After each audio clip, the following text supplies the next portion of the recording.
grand hôtel de Cabourg, où il avait séjourné enfant, il replonge dans ce qu'il appelle les années heureuses et trouve la force de se remettre à écrire. Comme il le dit, les idées sont les succès d'années des chagrins.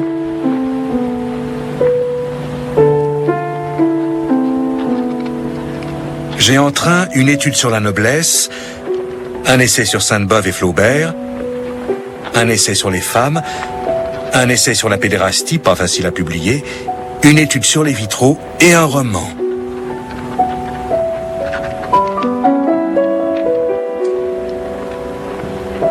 Proust est préoccupé par son essai sur Sainte-Beuve, le critique littéraire français le plus important de l'époque. En effet, il conteste la méthode de Sainte-Beuve, qui voit dans l'œuvre d'un écrivain le reflet de son caractère moral et de son esprit. Dans un essai de 700 pages, Proust explique que l'art est le produit d'un moi secret et en grande partie mystérieux. Quant à l'esprit, c'est généralement une entrave à la créativité. La meilleure preuve en est Proust lui-même, intellectuel brillant qui jusque-là a échoué en tant qu'écrivain. Depuis quelques années, il travaille à un nouveau roman. Mais malgré plusieurs versions successives, il ne s'est pas rapproché de ce qu'il appelle le noyau de son cœur.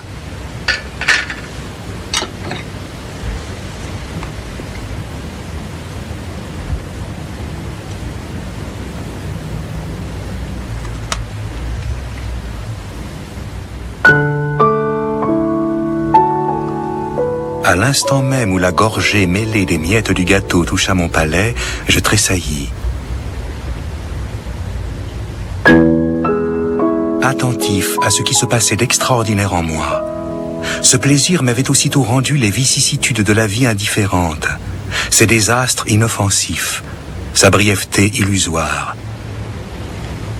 J'avais cessé de me sentir médiocre, contingent, mortel. D'où avait pu me venir cette puissante joie?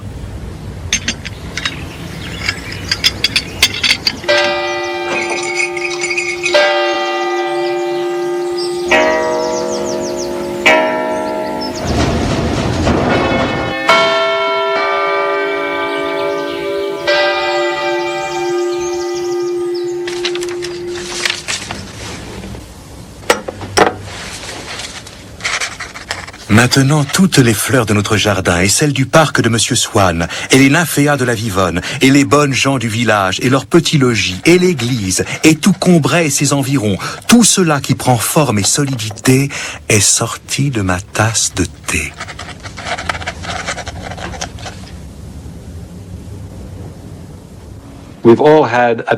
C'est une expérience qu'on a tous déjà vécue. Brusquement, un souvenir remonte avec une telle vivacité qu'on est transporté à un moment dans le passé, un moment auquel on s'identifie complètement. Mais le plus souvent, ça passe. C'est comme une démangeaison ou une envie d'éternuer. Proust a retourné la chose en disant « Je n'ai jamais ressenti une sensation aussi importante ». Et à partir de là, reprenant des passages déjà existants, il se met à écrire le roman qu'il intitulera « À la recherche du temps perdu ». Il décide de faire transformer son appartement en fonction de ses habitudes de travail pour le moins étranges. Ayant hérité d'une petite fortune du côté maternel, il peut se permettre de vivre comme il l'entend. Particulièrement sensible au bruit, il fait insonoriser sa chambre en faisant poser des plaques de liège au mur et même au plafond, se coupant ainsi du monde extérieur.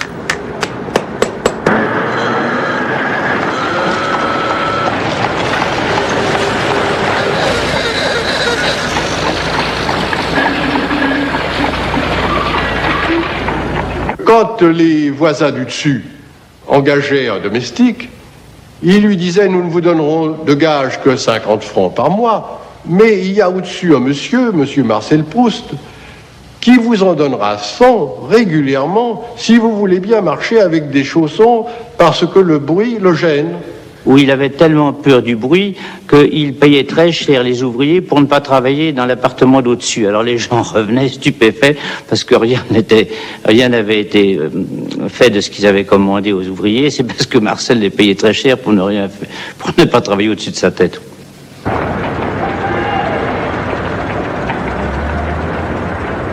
Aussi excentriques qu'ils paraissent, les aménagements voulus par Proust sont le fait d'un homme déterminé, sinon désespéré.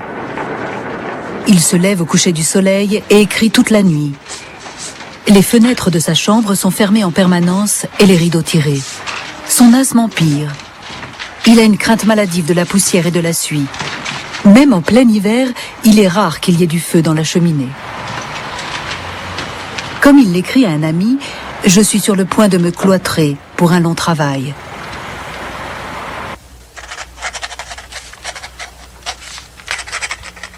Son roman s'étoffe bientôt, au point qu'il décide de le diviser en 2 parties.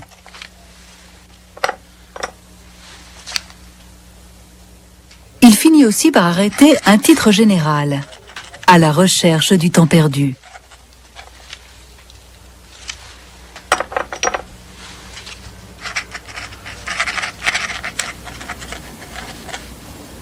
En automne 1912, plein d'espoir, Proust envoie le premier volume, du côté de chez Swann, à plusieurs éditeurs. Il commence par la Nouvelle Revue Française, une maison d'édition d'avant-garde. Son directeur, l'écrivain André Gide, rejette le manuscrit et qualifie Proust de snob et de mondain amateur. Par la suite, Gide écrivit « Le refus de ce livre restera l'un des remords les plus cuisants de ma vie ». Les éditions Fasquelle s'enorgueillissent de publier des classiques. Mais pas celui-ci, comme Eugène Fasquelle lui-même écrit à Proust. Il ne se trouvera pas un lecteur assez robuste pour suivre un quart d'heure. D'autant que l'auteur n'y aide pas par le caractère de sa phrase qui fuit de partout. Humblot, le directeur des éditions Ollendorff, qui publie des auteurs mineurs, commente le manuscrit dans une lettre devenue célèbre.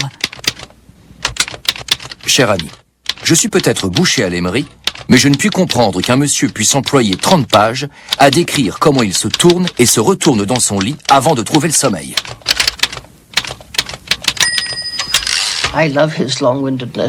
J'aime sa prolixité.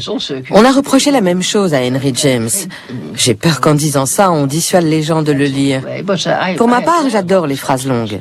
Je reconnais que chez Proust, parfois, et même chez James, la recherche du verbe principal n'est pas une tâche facile. Mais on est toujours récompensé. Finalement, c'est un éditeur alors relativement peu connu, Bernard Grasset, qui accepte de publier du côté de chez Swann, mais à compte d'auteur. Le rôle joué par Grasset dans l'histoire de la littérature est purement commercial. Plus tard, il avouera avoir publié le roman sans l'avoir lu. Du côté de chez Swann paraît en 1913. Certains y reconnaissent immédiatement un roman d'un genre entièrement nouveau et voient en Proust un précurseur. Je voyais un homme qui avait inventé son style. Il était seul à pouvoir dire ce qu'il avait à dire, mais pour le dire, il avait inventé son instrument. La prose incomparable de Proust magnifie les moments ordinaires, comme la scène aujourd'hui célèbre du baiser du soir.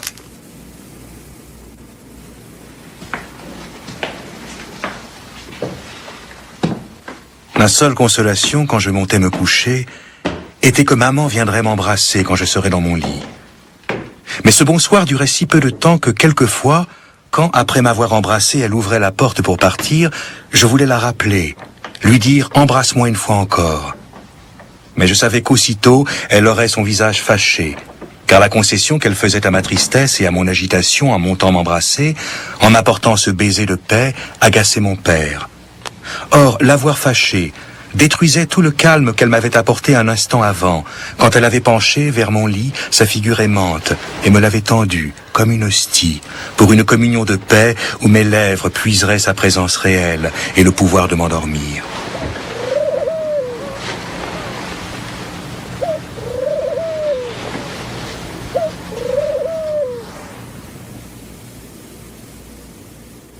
Du côté de chez Swann se vend si bien que l'éditeur envisage une 4e réimpression et la seconde partie du roman est bientôt terminée. Pourtant, comme le constatent ses amis, Marcel Proust ne paraît pas heureux de sa réussite. Il Il a engagé comme secrétaire particulier son ancien chauffeur, Alfred Agostinelli, dont il est éperdument amoureux. Il lui a même donné une chambre dans son appartement parisien où Agostinelli s'est installé avec sa maîtresse Anna. Proust est malade de jalousie, mais comme il le dit, en amour, on fait toujours le mauvais choix. C'est l'aviation, le tout nouveau sport à la mode, qui va enlever Agostinelli à Proust. Anna supplie son amant de quitter l'écrivain et de faire fortune comme pilote. Agostinelli part s'installer sur la Côte d'Azur et s'inscrit dans une école de pilotage sous un nom d'emprunt surprenant, Marcel Swann. Proust l'implore de revenir, allant jusqu'à lui offrir un aéroplane et une Rolls-Royce. Dans le roman, l'objet de la flamme du narrateur est une jeune femme insaisissable prénommée Albertine. J'avais voulu que vous eussiez ce yacht, où vous auriez pu voyager pendant que, trop souffrant, je vous eusse attendu au port. Et pour la terre, j'avais voulu que vous eussiez votre automobile à vous. Or, il serait fou pour un bateau à voile et une Rolls-Royce de nous voir et de jouer le bonheur de votre vie, puisque vous estimez qu'il est de vivre loin de moi.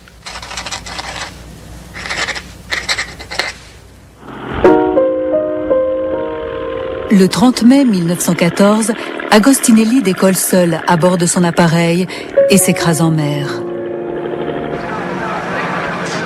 Il avait 26 ans.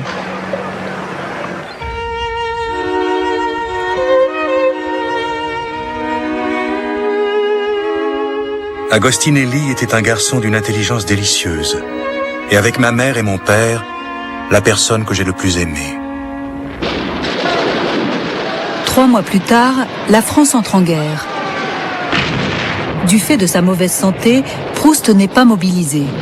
Il suit le déroulement des combats en lisant tous les jours pas moins de 7 quotidiens et en correspondant avec des soldats au front. Les uns après les autres, ses amis et ses connaissances sont tués sur les champs de bataille qu'il appelle les rivages de la mort.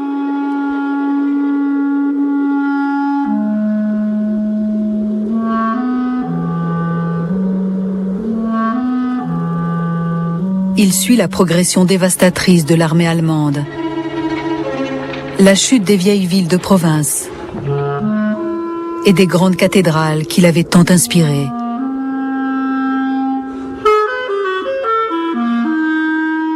Tout ce mélange d'histoires survivantes et d'art qui était la France se détruit. Et ce n'est pas fini.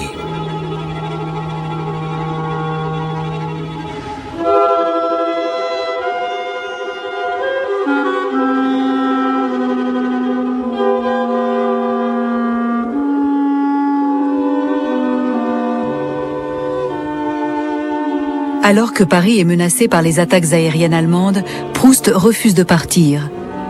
Son valet de chambre et son cuisinier ayant été mobilisés, il engage comme gouvernante une provinciale pleine de ressources, Céleste Albaré. Jusqu'à la fin, Céleste lui sera totalement dévouée. De son côté, Proust lui confiera presque tout. Nul ne peut nier le rôle prépondérant de Céleste dans la vie de Proust et dans l'écriture de son roman. Elle a rempli des offices innombrables. Il aurait été incapable de se débrouiller sans elle. Évidemment, on pourrait dire comme Voltaire que si Céleste n'avait pas existé, il l'aurait inventée. Mais il n'en reste pas moins qu'elle l'a servi d'une façon extraordinaire, bien que ça n'ait pas dû être facile. Il y avait des jours qu'il commençait à travailler assez tôt. D'autres jours, il ne commençait qu'à travailler vers 10 ou 11 heures du soir. Quelquefois, il prenait son travail dans l'après-midi, ce qui était rare. Mais tout ce qui était le départ, pour commencer de travailler, c'était surtout une grosse question qui jouait, c'était sa santé. Comme il était un grand malade, car il avait des crises d'asthme terribles, et quand il étouffait, il ne pouvait pas se livrer au travail et il ne prenait rien. Il ne prenait que du café au lait.